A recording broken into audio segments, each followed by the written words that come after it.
Section 1. You will hear a conversation about accommodation rules. First, you have some time to look at questions 1 to 3.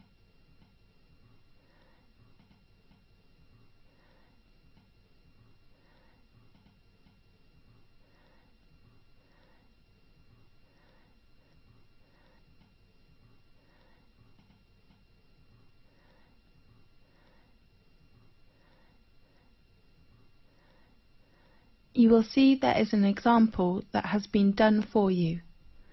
On this occasion only, the conversation relating to this will be played first. Good morning, everyone. I'm your accommodation advisor. Well, firstly, welcome to Thomas House, which is one of the most popular accommodations in our university. I will give you an introduction about the house and answer your questions. The name of the house is Thomas House, so Thomas House has been chosen. Now we shall begin. You should answer the questions as you listen, because you will not hear the recording a second time. Listen carefully and answer questions 1 to 3. Good morning, everyone. I'm your accommodation advisor. Well, firstly, welcome to Thomas House, which is one of the most popular accommodations in our university. I will give you an introduction about the house and answer your questions. As you know, the building was constructed in the middle of the 18th century and was used by the family of Thomas. That's, of course, how the house and university got its name. We repaired it and added some new and modern facilities last year. Excuse me, advisor? Yes? What kind of facilities are there in Thomas House? There are 3 floors. A front hall and a dining room are on the ground floor. Does the house have a garden? Of course. And a garage? No, we don't provide parking lot to students. Okay. A small gym with some new equipment is on the 2nd floor. Does it have a computer room? No, I mean a leisure room on the 2nd floor, and you can find a comfortable lounge with a big balcony on the same floor. How about bedroom and bathroom? They are both on the top. How many students are there in one flat? 4 to 6. I wonder if I have to share a bathroom with others. No, we provide every student a bedroom and a bathroom. Great.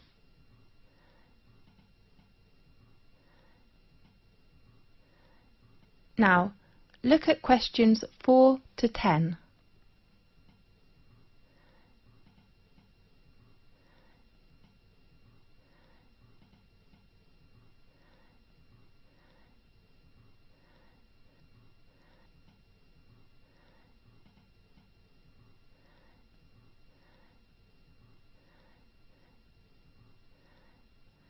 Now listen carefully and answer questions 4 to 10.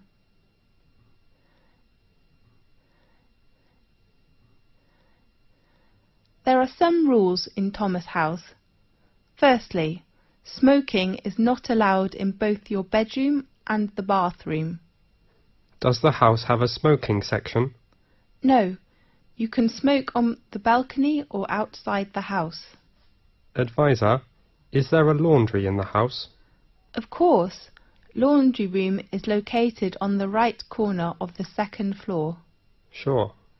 But please do not use it after 11 o'clock. Is it free to us? In fact, you don't need to pay any bills which are included in your accommodation fee, but you have to pay laundry fee. How much? We offer 2 coin-operated washing machines. The large one is £2.50 and the small one is £1.60. if the lounge has a time restriction? Definitely. We ask all students to keep quiet and do not make noise after 11 o'clock. We know there is a backyard in the house. Yes. If we can park our car there? No, we do not allow parking in our yard. OK. Could we invite some friends to hold a party in the garden or lounge? We only allow party on weekends. Fine. The last rule is to pay attention to the opening time of the front hall. The door is locked at 11 p.m. and opened again at 6 a.m. in the next morning. Remember to take the front door key when you go out early or come back late. How could we get the front door key? You can go to Residence Office building and get your key in room 101. Sure. Well, any questions? This is the end of section 1. You now have half a minute to check your answers.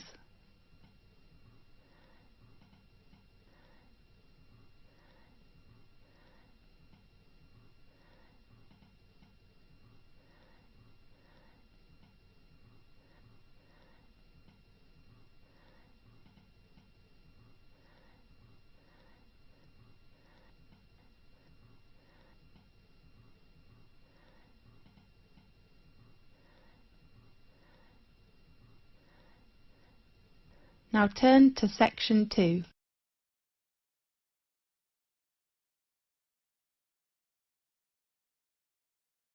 Section 2. You will hear an introduction about sports matches. First, you have some time to look at questions 11 to 17.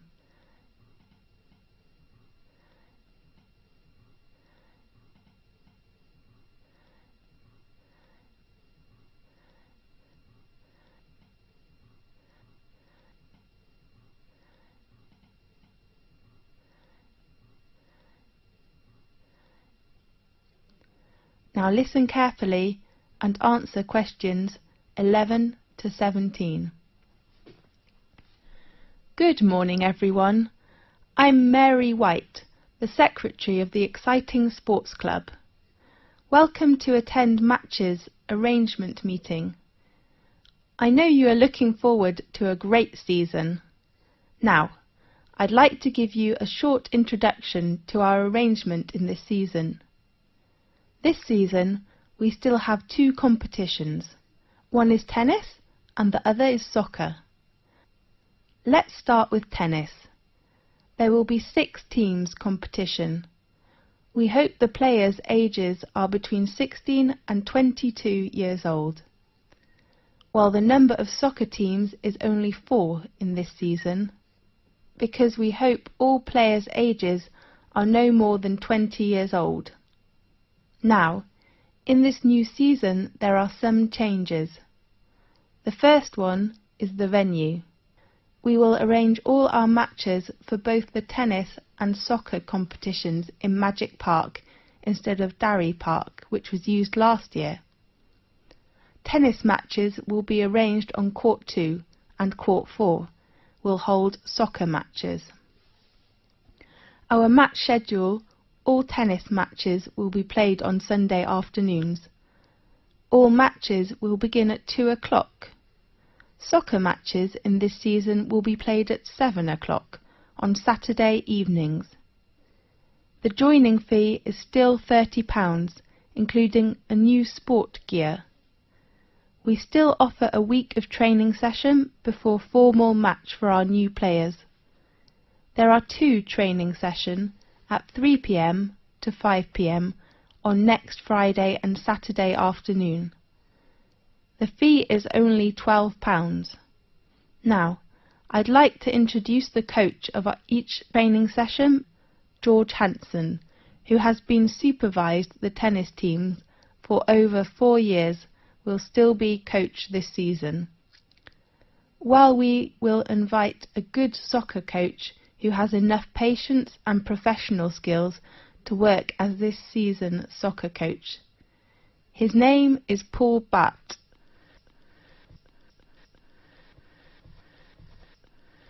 Now, look at questions 18 to 20.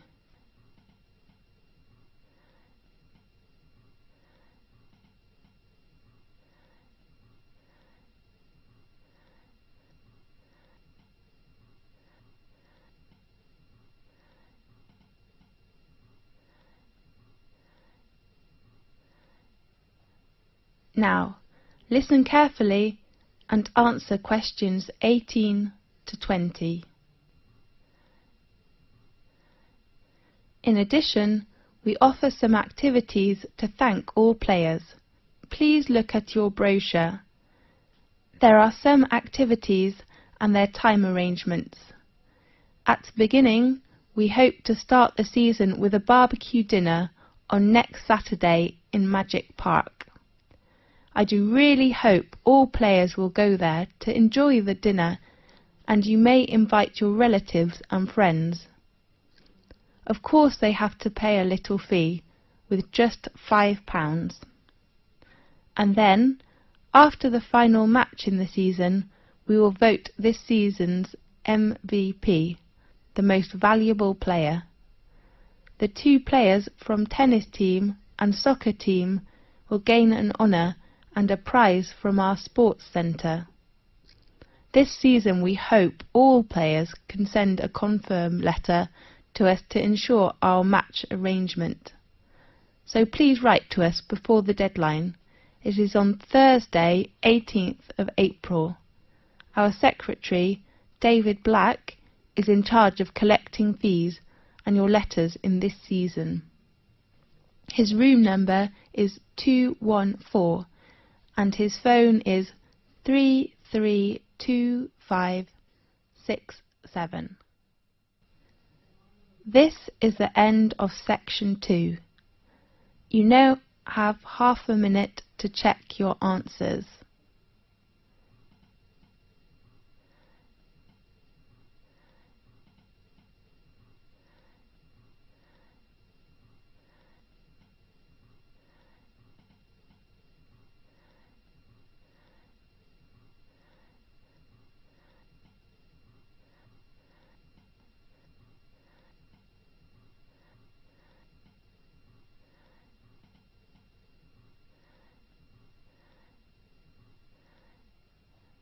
Now turn to section 3.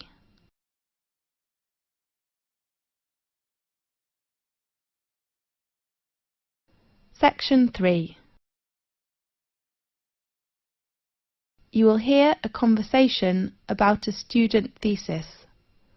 First, you have some time to look at questions 21 to 24.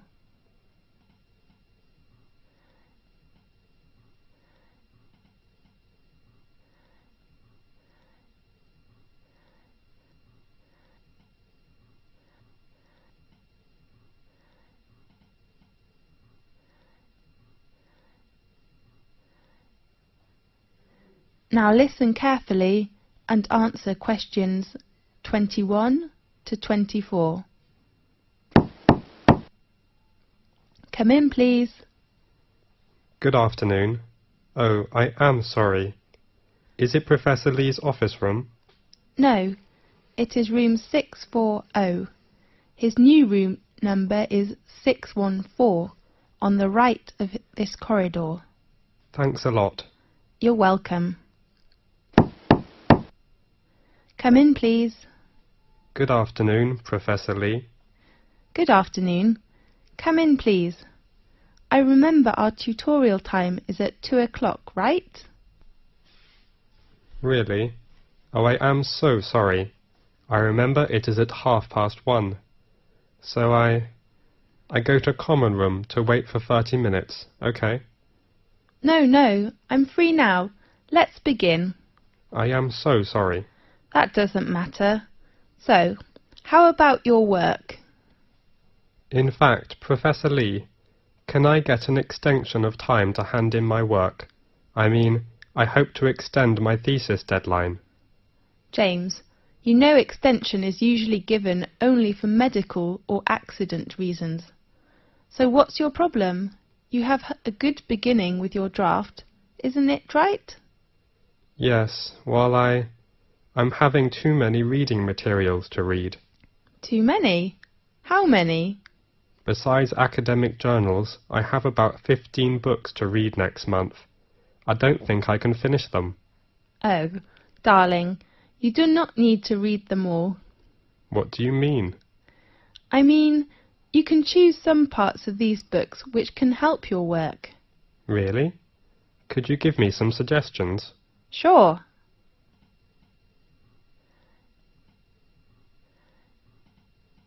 Now look at questions 25 to 30.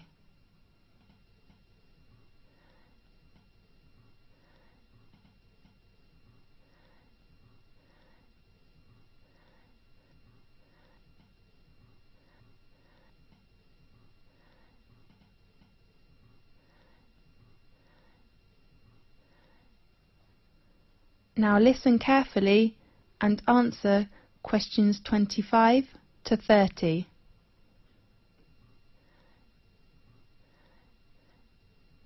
Do you bring your reference book list? Yes, I take it. Let's see. First, the book by Bayer.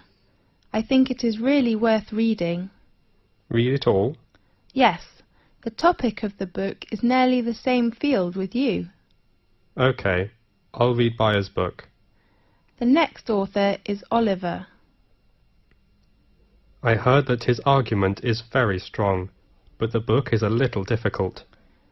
You are right, but I still recommend you to know about his argument, which will give you a lot of help. Fine. Do you think I should read Billy's book? About Billy. I have to say his work is very good, especially his research method, but you do not need to read it now. Right. The last author is Andrew.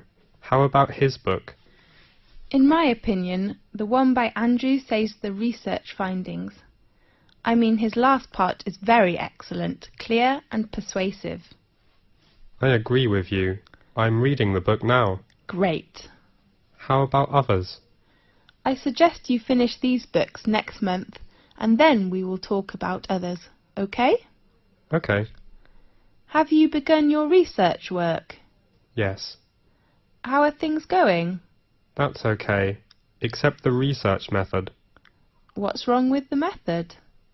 I have made some interviews, Yes. but I found they couldn't give me the data I need. Who are the interviewees? Some are our classmates and others are schoolmates. Oh no. James, it's better for you to interview some professionals. Do you think it is better for me to change another research method, such as questionnaire? I don't think you will have enough time to design it and then analyse your research data. That will waste you a lot of time. You're right. And pay attention to your reference. Reference books? No, I mean you should make clearly about what reference books you read, and then write them after your thesis. Okay, I'll make them clear. Fine. I hope to see your work quickly. I hope too. Thanks for your help, Professor Lee. That's okay. See you next time. See you. This is the end of section 3. You now have half a minute to check your answers.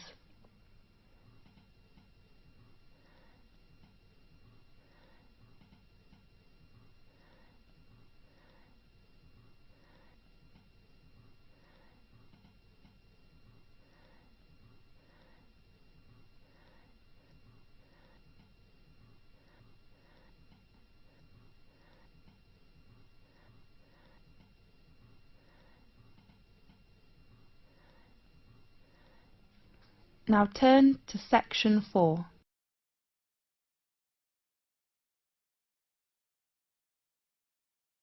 Section 4.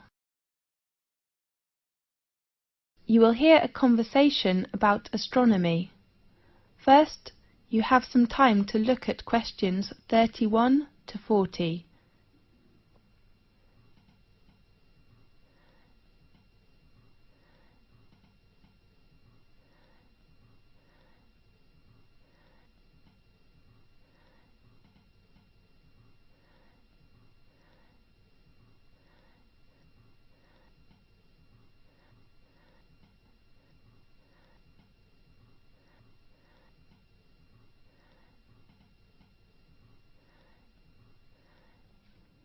Now listen carefully and answer questions 31 to 40.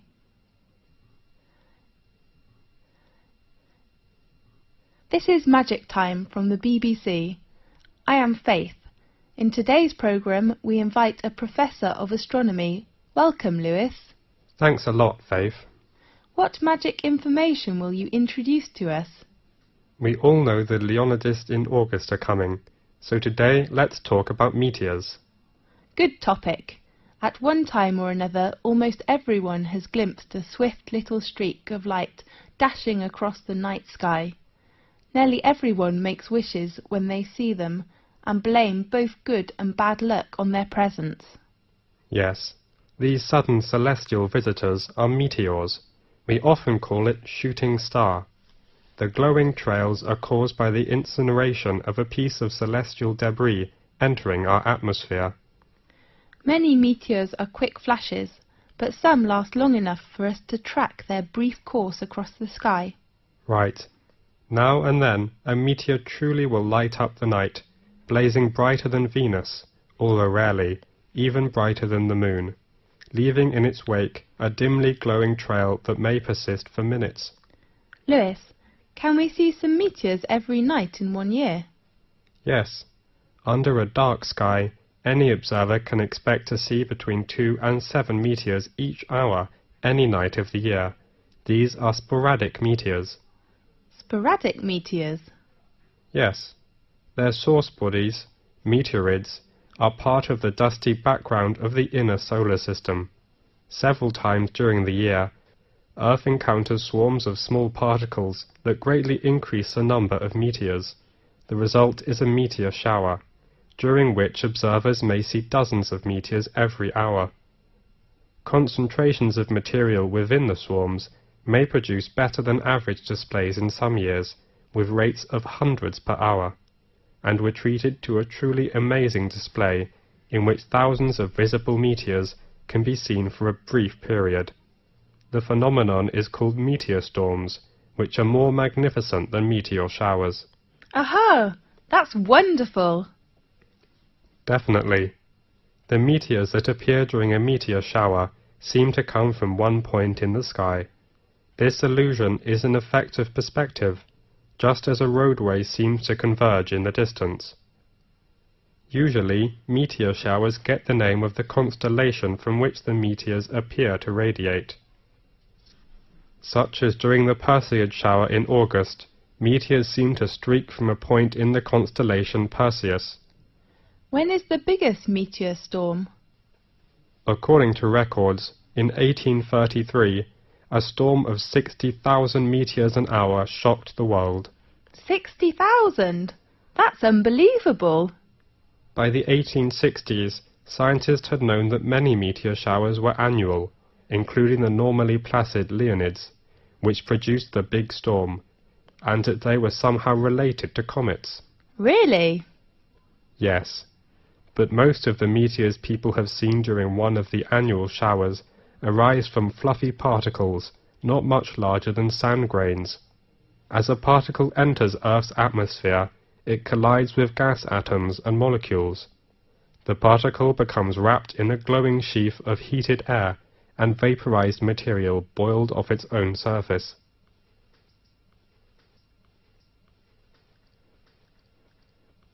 Whether meteor is very near to us when it appears? No, in fact, it is an illusion. However, even well-trained professionals can be fooled, such as airline pilots have swerved to avoid meteors that were actually 160 kilometers away. A meteor that appears brighter than any of the stars and planets is a fireball. Fireball? That's so interesting. Yeah. Most meteors are seen 80 to 120 kilometers above the ground. Sometimes someone will claim to see a fireball land on a hilltop. But in fact, a real fireball first appears at a height of about 125 kilometers, and loses its brightness while still at least 20 kilometers above the ground. Yes. What colours do meteors have? Usually, most meteors look white, but some also appear blue, green, yellow, orange, or even red. What will happen if a meteoroid gets to the surface of the Earth without being completely vaporized? It will be a meteorite. I heard meteorites were long ago thought to be cast down as gifts from angels. Yes, and others thought the gods were displaying their anger. Really? As late as the 17th century, many believed they fell from thunderstorms. They were nicknamed thunderstones. Many scientists didn't believe the accounts of people who claimed to have seen meteors, and some experts were skeptical that stones could fall from the clouds or the heaven. Yes. One of the most significant meteorite events in recent history destroyed hundreds of square miles of forest in Siberia on June the 30th, 1908. According to local witnesses, a ball of fire streaked through the sky and seemed to enter the atmosphere at an oblique angle. It exploded, sending out hot winds and loud noises, and shaking the ground enough to break windows in nearby villages. Small particles blown into the atmosphere lit the night sky for several days. So, nowadays, the prevailing theory holds that a meteor exploded just above the surface. Yes. Most impact craters and basins larger than the meteor crater are heavily worn away, or have been buried by rocks and dirt as the Earth's surface changed. At present, Chicxulub Basin, centered in Mexico's Yucatan Peninsula, is the largest one. The diameter of basin is around 300 kilometers. Rock samples obtained by drilling into the basin show that an asteroid struck the Earth there about 65 million years ago. Does that the same period with the dinosaurs disappeared? That's right. Many scientists believe this debris caused climate changes which made the dinosaurs not survive. We do really hope that will never happen again. Right. OK, thanks for watching today's programme. See you next week. This is the end of section 4. You now have half a minute to check your answers.